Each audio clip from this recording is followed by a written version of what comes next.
A 55 kilograms boy initially at rest and at a height h equal 3 meters above the ground slides down a frictionless slide as shown in the adjacent figure. The bottom of the track is on the ground level, which is taken as a gravitational potential energy reference.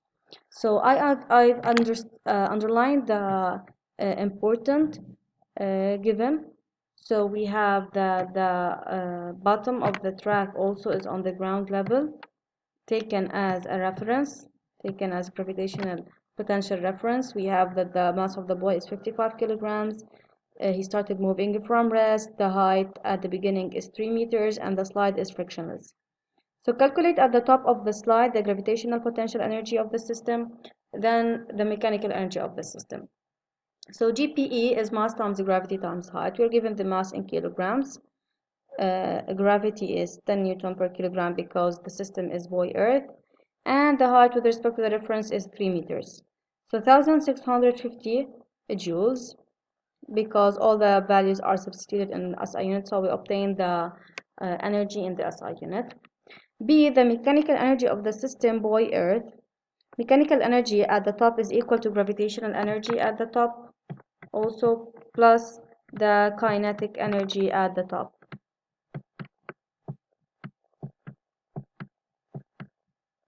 So gravitational potential energy is calculated in part 8650. Sorry, not in Newton, this is a joules. This should be joules. All right. And kinetic energy is 0 joule because he started moving from rest.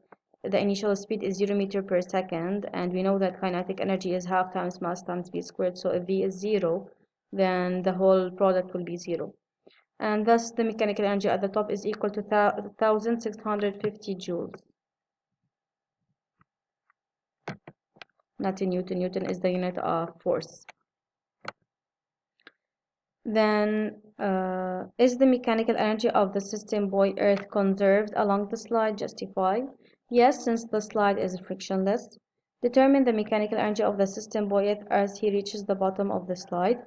Mechanical energy at the bottom equal mechanical energy at the top. So it's equal to 1650, again in joules, not in Newton.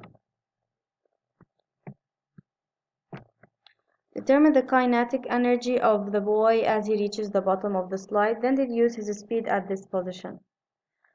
So mechanical energy at the bottom is equal to kinetic energy at the bottom plus gravitational potential energy at the bottom. But at the bottom means on the reference, so the height is equal to 0, and thus the gravitational potential energy is equal to 0 joules. So mechanical energy now at the bottom is equal to kinetic energy. We already found it to be 1650 joules. So now to find the speed, I continued here. Kinetic energy at P is half mvv squared.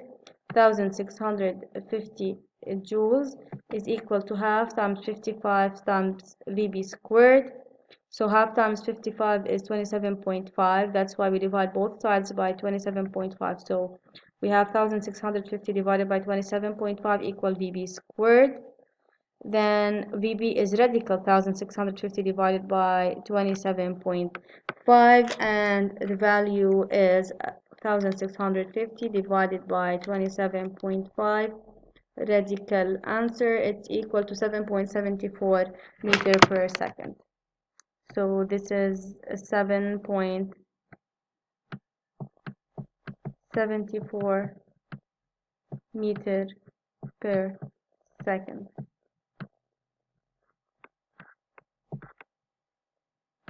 All right.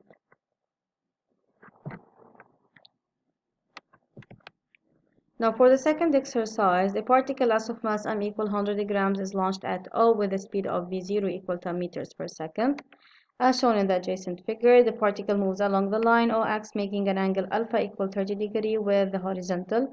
The horizontal plane passing through is the reference level of the gravitational potential energy, and the forces of friction are neglected. So is the mechanical energy of the system as Earth conserved? Yes, since the forces of friction are neglected.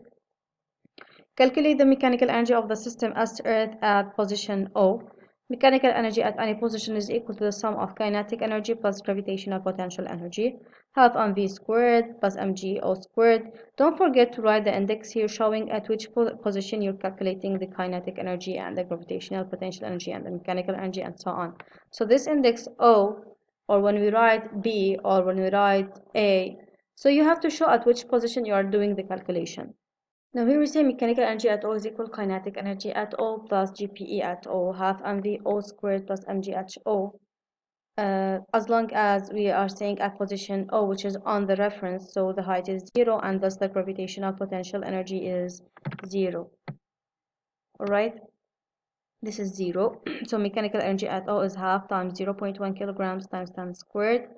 We converted the grams into kilograms by dividing by 1000. We have to substitute the value in the SI unit. So half times 0.1 times 10 squared is 5 joules. Then they ask us, the particle stops at point B. So this means that VB is equal to 0 meter per second, such that OB, the distance covered by the particle, is 10 meter. Apply the conservation law of mechanical energy to calculate the height HB above the reference level. So to be able to solve the exercise, let's just first represent HB on the figure. We represented it perpendicular, starting from B perpendicular to the reference level. So they specified the method by which we have to calculate HB, so we have to stick to it. We cannot use another method as long as they specify the method that we have to use. So mechanical energy at O is equal to mechanical energy at B. Mechanical energy at O is calculated in the previous part and found to be 5 joules.